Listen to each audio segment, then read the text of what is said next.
सपना में हमरा आई तू हो, सपना में हमरा आई तू हो, ज्ञान के दीप जरई तू हो, हंस के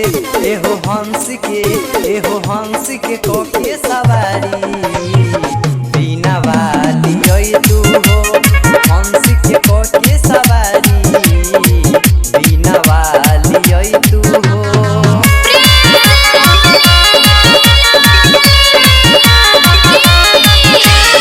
Music by Amit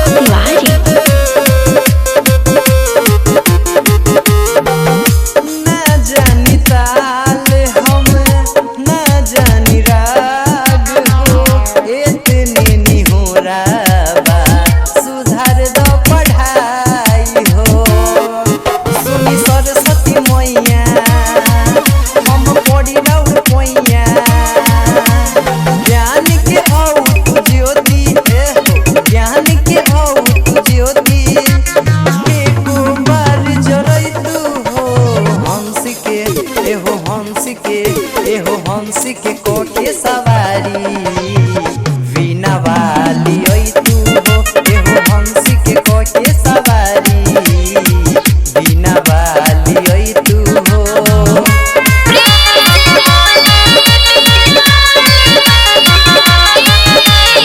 Music by Amit इहे महीनावा में पड़ल परीक्षा, ध्यान दिहे सरस्वती मैया इहे बाईछा। कहे सत्यम विशाल